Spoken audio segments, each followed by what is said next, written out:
기자분들 앞으로 가세요. 기자 앞으로 나가세요. 앞으로.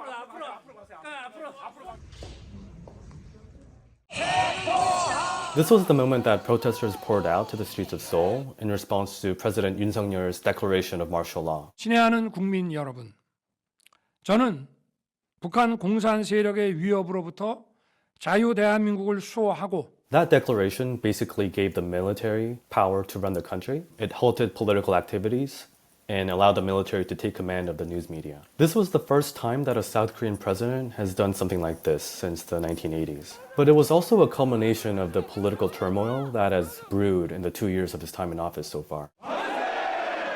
The South Korean president won the office of the presidency already by a threadbare margin in 2022. And in the parliamentary elections earlier this year, voters pushed him to the verge of being a lame duck and gave the opposition party control over the legislature. What he's shown throughout his presidency has sometimes been viewed as arbitrary and heavy-handed. He's used lawsuits and criminal investigations to clamp down on speech. He's been accused of cracking down on critical news reports. And then he shocked the country and declared martial law. In his speech, he said that his political opponents were paralyzing his administration. 이를 위해 저는 지금까지 패약질을 일삼은 망국의 원흉, 반국가 세력을 반드시 척결하겠습니다. The military backed the president's decision and ended up clashing with protesters and lawmakers.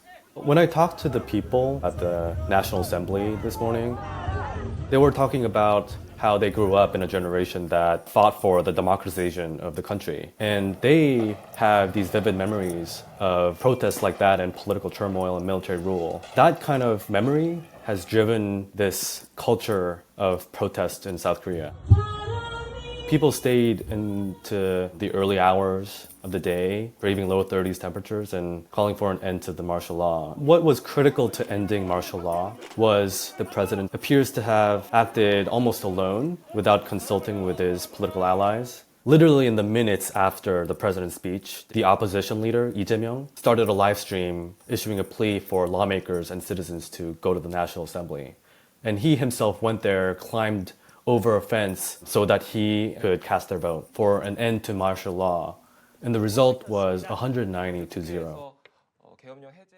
In the moments that the news of the National Assembly's vote to end martial law spread throughout the crowds, I heard their chants shift from end martial law to arrest Yoon Suk-yeol. And I think it showed that just because this event was over didn't mean that the political turmoil was going to be over too.